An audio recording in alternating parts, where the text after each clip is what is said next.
அல்லேலூயா.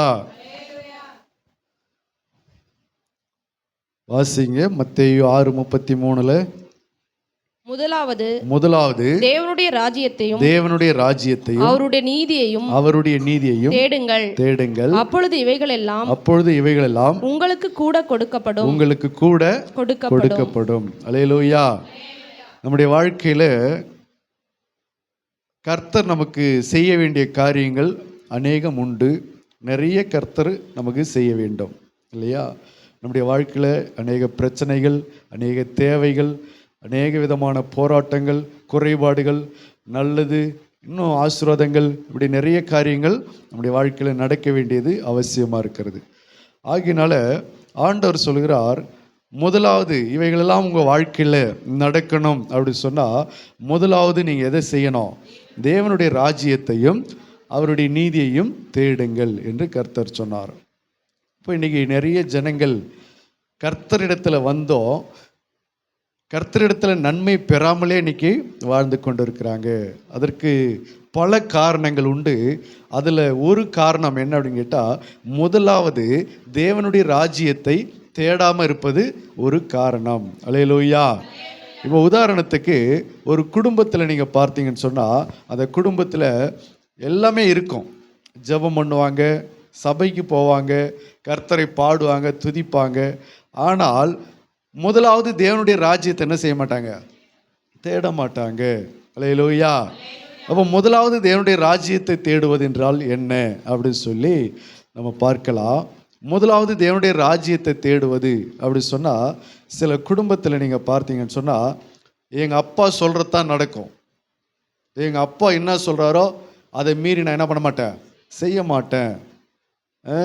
எங்கள் குடும்பத்தில் இவங்க என்ன சொல்கிறாங்களோ அதை தான் நான் செய்வேன், அதை தாண்டி நான் செய்ய மாட்டேன் அப்படி சொன்னால், அங்கே நீ யாருடைய ராஜ்யத்தை நீ தேடுற அப்படின்னா, குடும்பத்தாருடைய ராஜ்யத்தை என்ன பண்ணுற, தேடுறேன்னு அர்த்தம். சில குடும்பத்தில் சில பெரியவங்க இருப்பாங்க, அவங்க தப்பே சொன்னாலும் ரைட்டு சொன்னாலும் எதை செஞ்சாலும் அவங்களுடைய ராஜ்யம்தான், அவங்களுடைய காரியம்தான் அந்த குடும்பத்தில் ஈடுபடும். அப்போ அந்த குடும்பத்தை பொறுத்த வரைக்கும் ஒரு மனிதனுடைய ராஜ்யம் நடக்கிறது என்று அர்த்தம். ஏற்கனவே உங்களுக்கு நான் அநேக முறை சொன்னது போல், சில குடும்பத்தில் மனைவி ராஜ்யம் நடக்கும். மனைவி என்ன சொல்கிறாங்களோ அதுதான் அந்த குடும்பத்தில் எல்லாம் கீழ்ப்படிஞ்சு செய்வாங்க. அப்போ அந்த குடும்பத்தில் மனைவி ராஜ்யம் நடக்கும். சில குடும்பத்தில் புருஷனுடைய ராஜ்யம் நடக்கும். புருஷன் என்ன சொல்கிறாரோ அதுக்கு தாங்க எல்லாரும் தலையாட்டுவாங்க, எல்லாரும் கீழ்ப்படிவாங்க, எல்லாரும் ஓடுவாங்க, எல்லாரும் அதுக்கு இசைந்து போவாங்க. அப்போ அந்த குடும்பத்தில் புருஷனுடைய ராஜ்யம் நடக்கிறது என்று அர்த்தம். சில குடும்பத்தில் நீங்கள் பார்த்தீங்கன்னு சொன்னால், மாமியாருடைய ராஜ்யம், மாமனாருடைய ராஜ்யம், இப்படி யாரோ ஒருத்தவங்களுடைய ராஜ்யம் அந்த குடும்பத்தில் நடந்து கொண்டு இருக்கும். அவங்க சொல்கிறதா அவங்க எல்லாரும் கேட்பாங்க, செய்வாங்க, கீழ்ப்படிவாங்க. ஆனாலும் அது ஒரு கிறிஸ்துவ குடும்பமாக இருந்து அந்த குடும்பம் கர்த்தருக்கு என்ன செய்யாது, கீழ்ப்படியாது. ஜெபம் பண்ணுவாங்க, சர்ச்சுக்கு போவாங்க, எல்லாம் செய்வாங்க. ஆனாலும் கர்த்தருடைய ராஜ்யத்தை தேட மாட்டாங்க. ஆனால் அவங்க கீழ்ப்படுகிறது, அவங்க செய்கிறது எல்லாமே ஒரு மனுஷனுடைய பேச்சை கேட்டு தான் அங்கே எல்லாம் செய்து கொண்டு இருப்பாங்க. அது நல்லதாக இருந்து செஞ்சால் பரவாயில்ல, அது தேவனுக்கு சரியாக இருந்து செய்தால் பரவாயில்ல. தேவனுக்கு பிரியமே இல்லைன்னு சொன்னாலும் அந்த குடும்பத்தாருடைய காரியத்துக்கு அவங்க செய்கிறாங்க அப்படின்னு சொல்லும்போது, அப்போ அந்த மனிதனுடைய ராஜ்யம் அந்த குடும்பத்தில் நடந்து கொண்டு இருக்கு, அதை அவங்க தேடி கொண்டு இருக்கிறாங்கன்னு அர்த்தம். அல்லேலூயா. எங்கள் அப்பா சொல்கிறது இருக்கட்டும், என் ஆண்டவர் சொல்கிறது என்ன, என் ஆண்டவர் சொல்கிற காரியம் என்ன, அதை தான் தேடணும். எங்கள் வீட்டுக்கார் சொல்கிறது ஒரு பக்கம் இருக்கட்டும், கர்த்தருக்கு இது பிரியமா, அதை தேடணும். என் தாய் தகப்பன் சொல்கிறது இருக்கட்டும், இது கர்த்தருக்கு பிரியமா என்பதை தேடணும். அப்படி தேடும்போது தான் நீ அங்கே கர்த்தருடைய ராஜ்யத்தை நீ தேடுற என்று அர்த்தம். அல்லேலூயா. கர்த்தர் என்ன சொன்னாங்க, என்னங்க எங்களுக்கு எங்கள் வீட்டுக்காரர் சொல்கிறதா முக்கியம், எங்கள் குடும்பத்தில் என் மனைவி சொல்கிறதா முக்கியம், எங்கள் சொந்தக்காரர் சொல்கிறதா முக்கியம் அப்படின்னா, அப்போ நீ அவங்களுடைய ராஜ்யத்தை நீ தேடிக்கொண்டு இருக்கிறன்னு அர்த்தம். அப்போ அப்படிப்பட்ட குடும்பங்களுக்கு, அப்படிப்பட்ட விசுவாசிகளுக்கு அநேக குறைகளும் அநேக பிரச்சனைகளும் எவ்வளவு ஜெபம் பண்ணாலும் அது என்ன பண்ண போகிறது கிடையாது, மாற போகிறது கிடையாது. அவங்களுடைய பார்வைக்கு வேணா நான் இவ்வளோ ஜெபம் பண்ணுறேனே, நான் சர்ச்சுக்கு போகிறேனே, நான் எல்லாம் செய்யறேனே அப்படின்னு நீ நினைப்ப. ஆனால் ஆண்டவர் சொல்றது, நீ யாருடைய ராஜ்யத்தை நீ தேடுற, யாருடைய ராஜ்யத்தை நீ நிலைநாட்ட விரும்புகிற, உன் குடும்பத்தில் யாருடைய ராஜ்யம் நடந்து கொண்டு இருக்கிறது, யாருடைய ராஜ்யத்தை நீ வரணும்னு சொல்லி விரும்புகிற, அல்லேலூயா.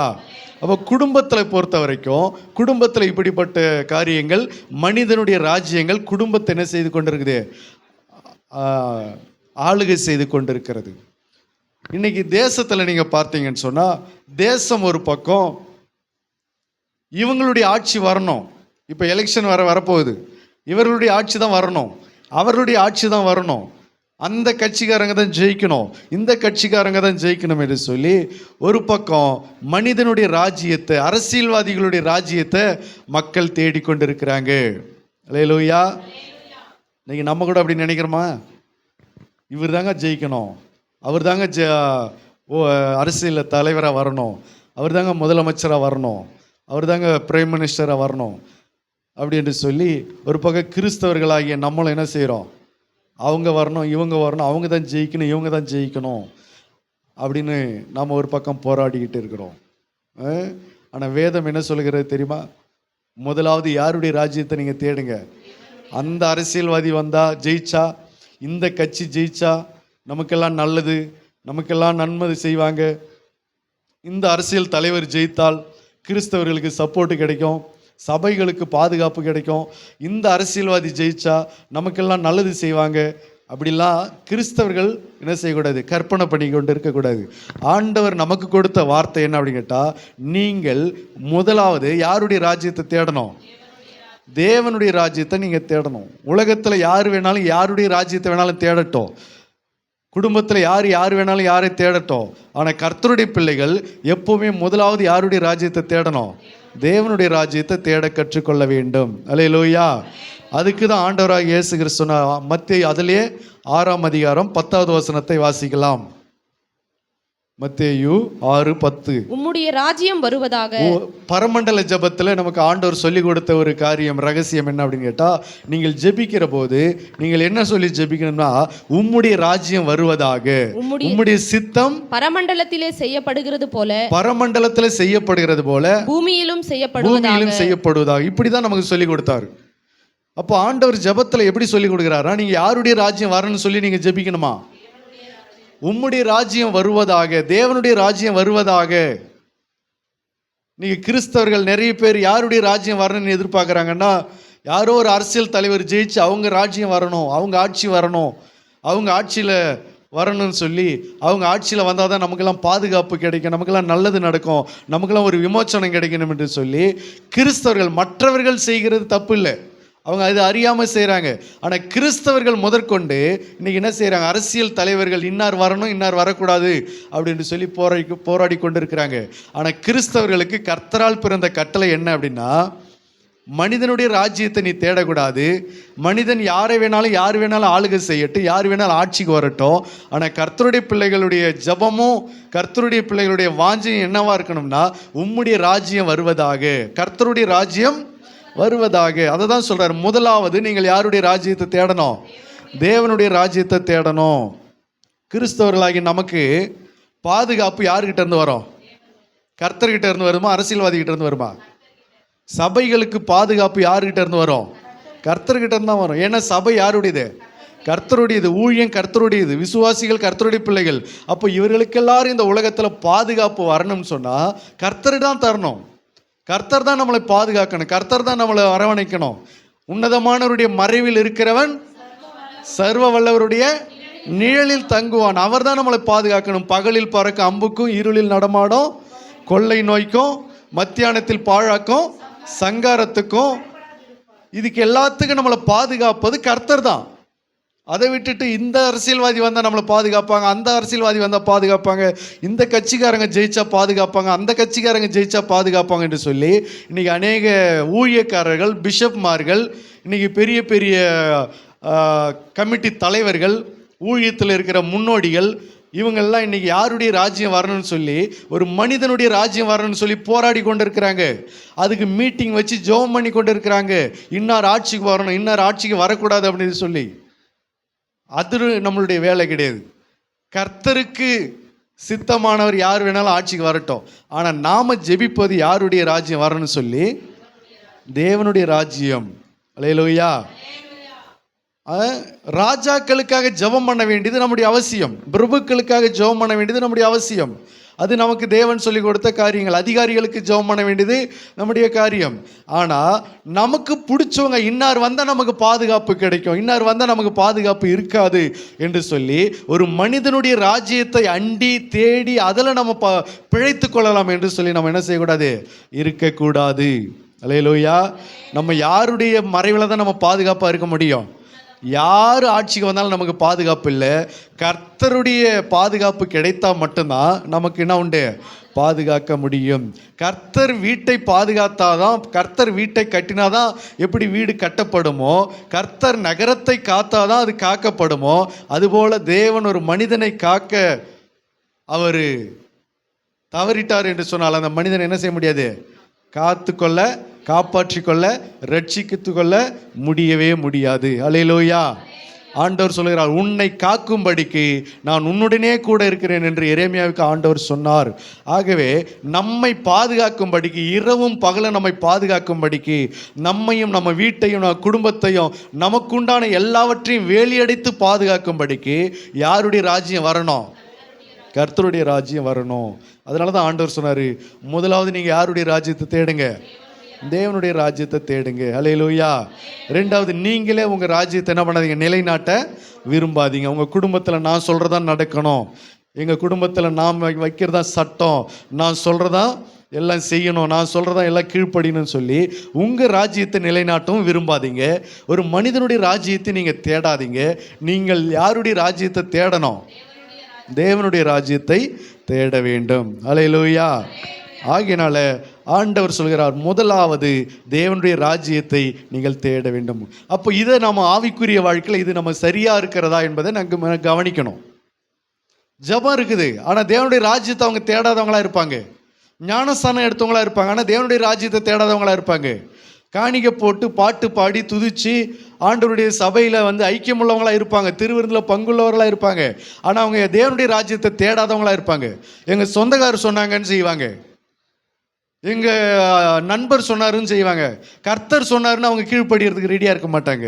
ஐயோ இது கர்த்தருக்கு பிரியம் இல்லையே, இதை நம்ம செய்யக்கூடாது, அந்த ஐடியாவுக்கெல்லாம் வரமாட்டாங்க. இது கர்த்தருக்கு செஞ்சால், இது கர்த்தருக்கு முன்னாடி இது செஞ்சால் அது கர்த்தருக்கு கோபத்தை உண்டாக்கும், இது அவருக்கு பிரியப்பட மாட்டார், இது சாபத்தை உண்டாக்கும், இது ஆசீர்வாதமான காரியம் அல்ல, இதை வேதம் அனுமதிக்காத காரியம் அப்படி என்று சொல்லி கர்த்தருக்கு ஏற்றபடிலாம் செய்ய மாட்டாங்க. அவங்க சொன்னாங்க, இவங்க சொன்னாங்க, அதை சொன்னாங்க, இதை சொன்னாங்கன்னு சொல்லி செய்வாங்களே தவிர அதில் கர்த்தருடைய ராஜ்யத்தை என்ன பண்ண மாட்டாங்க, நிலைநாட்ட விரும்ப மாட்டாங்க, அதை தேடவும் விரும்ப மாட்டாங்க. ஆனாலும் ஜெபம் நிறைய பண்ணுவாங்க. ஆனாலும் இப்படிப்பட்ட காரியங்களில் ஆண்டவர் சொல்றாரு, நீங்கள் உங்களுக்கு எல்லாவற்றையும் கர்த்தர் கூட செய்யணும் என்று சொன்னால் நீங்கள் யாருடைய ராஜ்யத்தை தேடணும்? முதலாவது தேவனுடைய ராஜ்யத்தை தேட வேண்டும். அல்லேலூயா. ரெண்டாவது காரியத்தை நம்ம வாசிக்கலாம். மத்தேயு புஸ்தகம் 3ஆம் அதிகாரம், மத்தேயு 3, 13, 14, 15. அப்பொழுது யோவானால் ஞானஸ்நானம் பெறுவதற்கு இயேசு கலிலேயாவை விட்டு யோர்தானுக்கு அருகே அவனிடத்தில் வந்தார். யோவான் அவருக்கு தடை செய்து, நான் உம்மாலே ஞானஸ்நானம் பெற வேண்டியதா இருக்க நீர் என்னிடத்தில் வரலாமா என்றான். அல்லேலூயா. யோவானால் ஞானஸ்நானம் பெறுவதற்கு இயேசு கலிலேயாவை விட்டு யோர்தானுக்கு அருகே அவரிடத்தில் வந்தார். யோவான் அவருக்கு தடை செய்து, அதாவது இயேசு கிறிஸ்து யோவான் ஸ்நானகன் கிட்ட எங்கே போகிறாரு? ஞானஸ்தானம் பெற்றுக்கொள்ளும்படி போகிறாரு. அல்லேலூயா. இயேசுக்கே ஞானஸ்தானம் எடுப்பதற்கு போகிறார். அவரே என்ன செய்கிறார்? ஞானஸ்தானம் எடுத்தார். அப்போ நாமளும் என்ன செய்யணும்? ஞானஸ்தானம் எடுக்கணும். இயேசு எப்படி ஞானஸ்தானம் எடுத்தார்? மூழ்கி ஞானஸ்தானம் எடுத்தாரா? தெளிப்பு ஞானஸ்தானம் எடுத்தாரா? மூழ்கி தான் எடுத்தார். அப்போ நாமளும் என்ன செய்யணும்? மூழ்கி எடுத்துகிட்டு போகணும். தண்ணி நமக்கு இல்லையாண்ணா? தண்ணி இல்லைன்னா பரவாயில்ல, தண்ணி தெளித்து எடுத்துக்கலாம். தண்ணி திரளாக இருக்கும்போது, நதிகளும் ஆறுகளும் நிறைய நம்ம பகுதியில் இருக்கும்போது அங்கே நம்ம மூழ்கி எடுப்பது தப்பு ஒன்றும் கிடையாது. அதனால் ஞானஸ்தானத்தை மூழ்கி எடுப்பது அவசியம். அல்லேலூயா. சரி. அப்போ யோவான் இடத்துல இயேசு கிறிஸ்து ஞானஸ்தானம் பெறும்படிக்கு போகும்போது, அப்போ யோவான் ஸ்நானகன் சொல்கிறார், நான் உம்மாலே ஞானஸ்தானம் பெற வேண்டியதா இருக்க நீர் என்னிடத்தில் என்ன செய்யலாமா? வரலாமா? நானே உங்ககிட்ட ஞானஸ்தானம் எடுக்கணும் ஆண்டவரே, நீங்கள் போய் என்கிட்ட ஞானஸ்தானம் எடுக்கிறேன்னு சொல்கிறீங்களே, அப்படின்னு கேட்குறான். அப்போ அதுக்கு அவன் தடை சொல்கிறான். அதுக்கு இயேசு அவனுக்கு பிரதியுத்தரமாக, இப்பொழுது இடங்கொடு. என்ன சொல்றாரு? இப்பொழுது இடங்கொடு.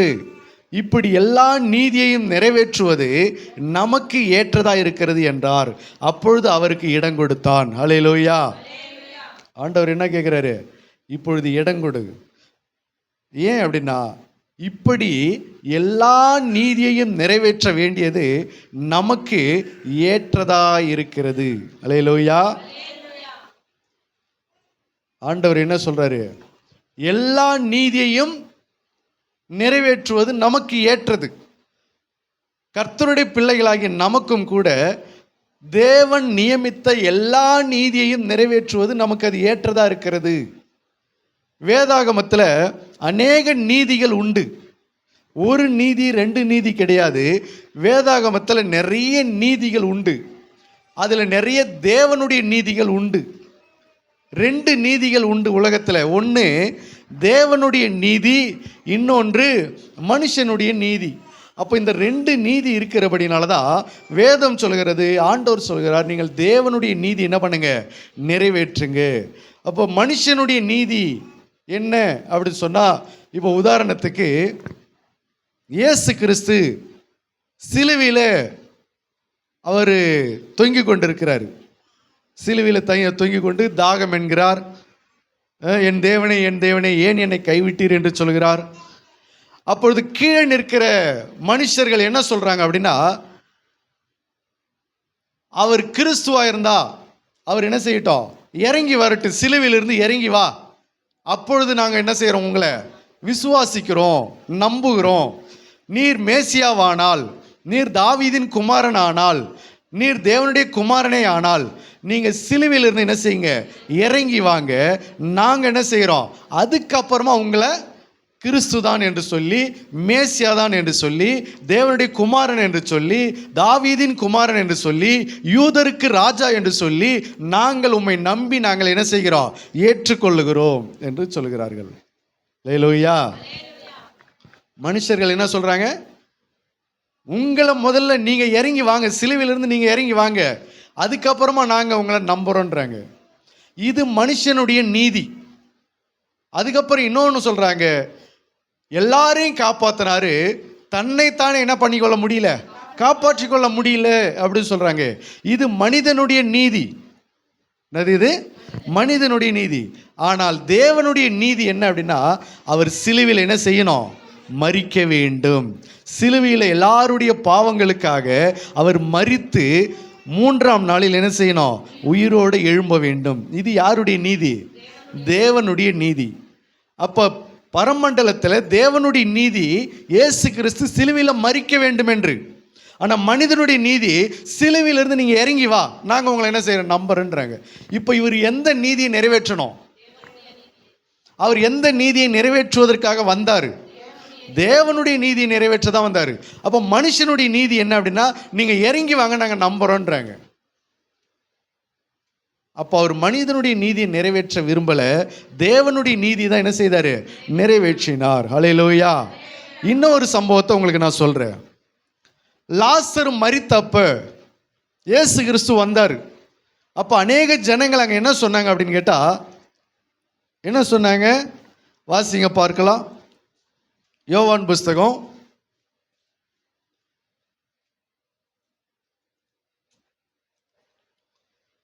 11ஆம் அதிகாரம் 37வது வசனம்.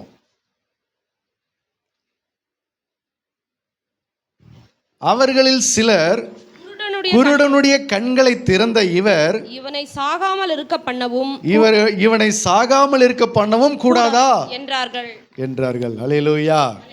எல்லா ஜனங்களும் என்ன சொல்றாங்கன்னா, நிறைய குருடர்களுக்கெல்லாம் கண்களை திறந்த இவர், நிறைய வியாதிஸ்தர்களெல்லாம் சுகமாக்கின இவர், இந்த லாசருவை சாகாமல் இருக்க பண்ணவும் கூடாதா?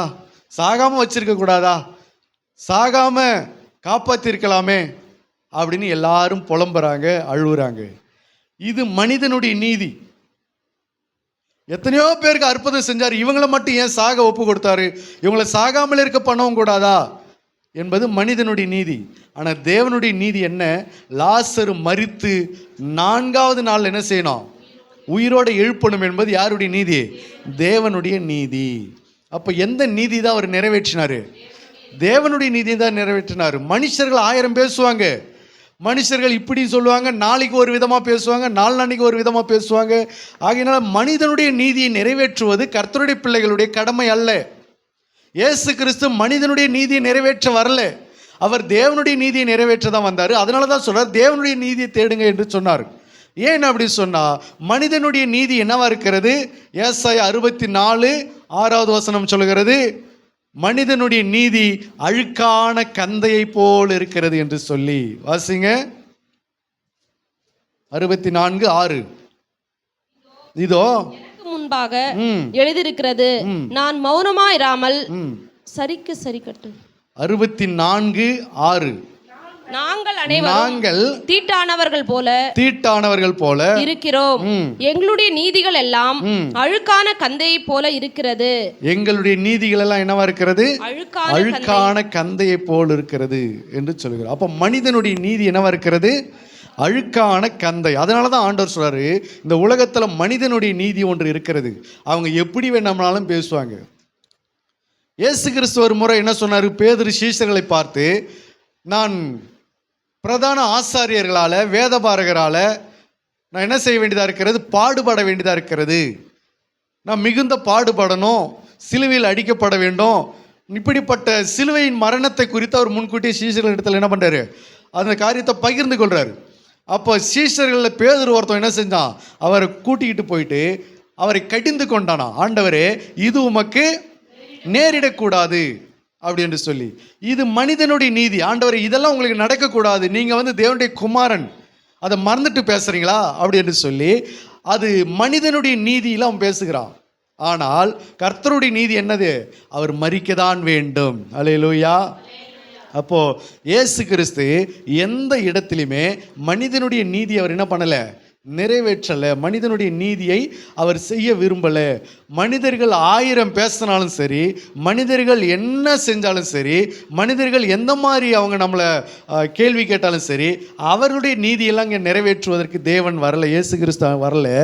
அவர் தேவனுடைய நீதியை நிறைவேற்றதான் வந்தார், தேவனுடைய நீதியை தேட தான் வந்தார். ஆகவே நம்முடைய வாழ்க்கையில் தேவனுடைய நீதி தான் நம்ம என்ன செய்யணும்? தேட வேண்டும். அல்லேலூயா, அல்லேலூயா. அப்போ ஆண்டவர் இங்கே யோவான் ஸ்நானகன் இடத்துல சொல்றாரு, இப்படி நாம எல்லா நீதியையும் நிறைவேற்றுவது நமக்கு என்னவா இருக்கிறது? ஏற்றதா இருக்கிறது என்று சொன்னார். எல்லா நீதி என்றால் என்ன? வேதாகமத்தில் அநேக நீதிகள் உண்டு. வேதாகமத்தில் கர்த்தர் கொடுத்த கற்பனைகள் நிறைய நீதிகள் நமக்கு உண்டு. ஆகவே இதில் ஏதோ ஒரு நீதி, அதாவது இப்போ உதாரணத்துக்கு ஞானஸ்தானம் எடுப்பது ஒரு நீதி, தேவனால் நியமிக்கப்பட்ட ஒரு நீதி. என்னது?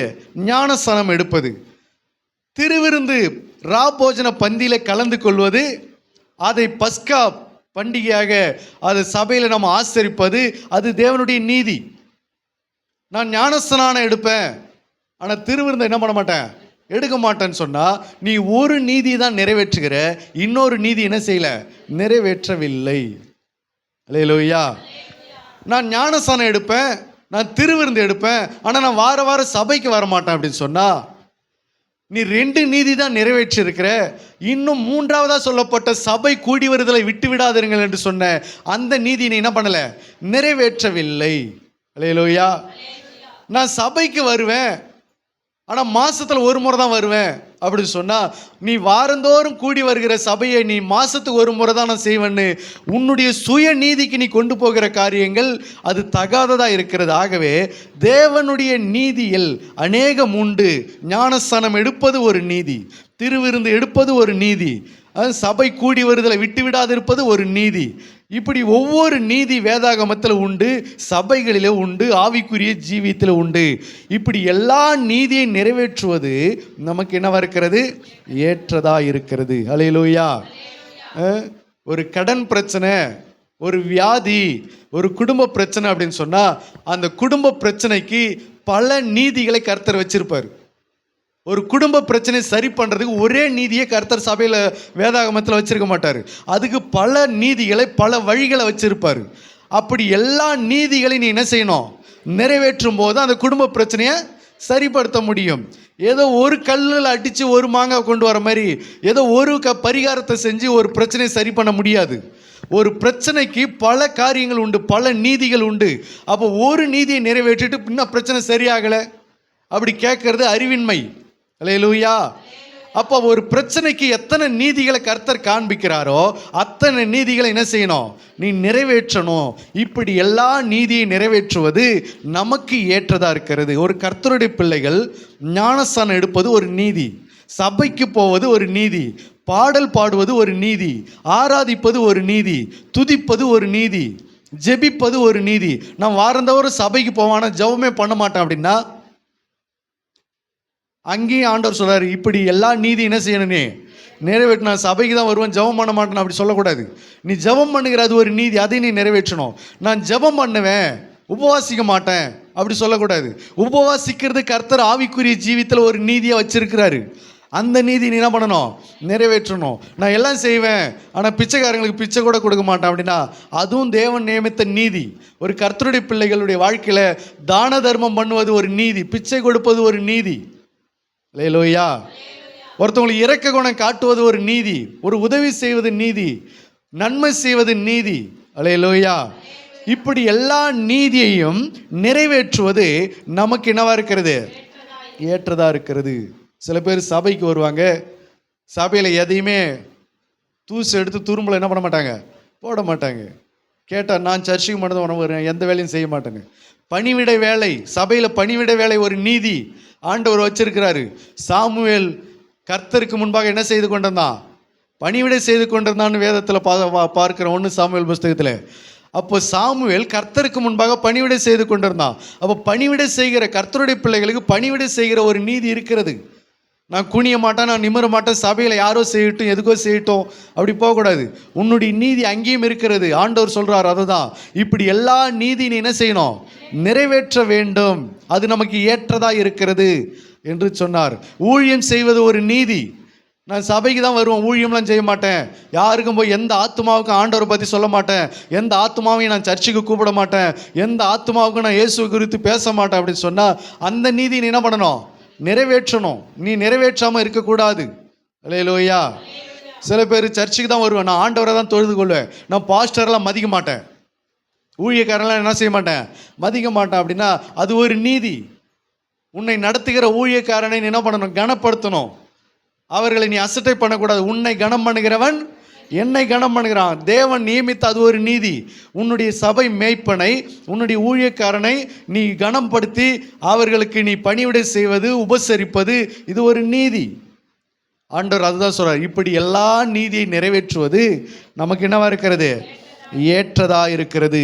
கீழ்ப்படிதல் ஒரு நீதி, உபசரிப்பு ஒரு நீதி, ஆராதனை ஒரு நீதி, காணிக்கை போடுறமே அது ஒரு நீதி. அல்லேலூயா.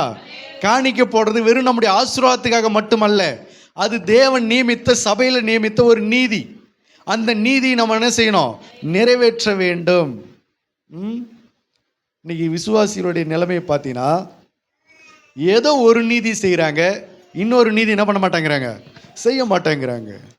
ஏதோ ஒரு நீதியை நிறைவேற்றுகிறாங்க, இன்னொரு நீதி என்ன பண்ண மாட்டேங்கிறாங்க, நிறைவேற்ற மாட்டேங்கிறாங்க. ஒரு நீதி மேலே கவனமாக இருக்கிறாங்க, இன்னொரு நீதியை கவனம் இல்லாமல் விட்டுடுறாங்க. அப்போது தேவனுடைய சபைகளில் நாம் நிறைவேற்ற வேண்டிய நீதிகள் இன்னும் அநேகம் அநேகம் அநேகம் அநேகம் உண்டு. அப்போ ஒவ்வொரு நாளும் தேவனுடைய நீதி நீங்கள் என்ன செய்யணும், தேட வேண்டும். ஒவ்வொரு நாளும் தேவனுடைய நீதியை நீங்கள் கற்றுக்கொள்ள வேண்டும். அல்லேலூயா. ஒவ்வொரு நாளும் அவருடைய நீதி நியாயத்தை நம்ம என்ன செய்யணும், முதல்ல கற்றுக்கொள்ளணும், அதை தேடணும், அதை தேடி அதை நிறைவேற்ற வேண்டும். நம்மளுடைய நீதி என்ன செய்யக்கூடாது, நிறைவேற்றக்கூடாது. அல்லேலூயா. இஸ்ரவேலர் ஒரு காரியத்தை பண்ணாங்க, அது ரோமருக்கு எழுதின நிருபத்தில் பவுல் சொல்லுகிறார். என்ன அப்படின்னா, அவர்கள் தேவ நீதியை தேடாமல் தங்கள் சுய நீதியை நிலைநாட்ட விரும்புகிறபடினால தேவனுடைய நீதிக்கு என்னவா செய்யாமல் இருக்கிறாங்க, கீழ்ப்படியாது இருக்கிறார்கள் என்று சொன்னார். 10ஆம் அதிகாரம் 1-2-3 சகோதரரே,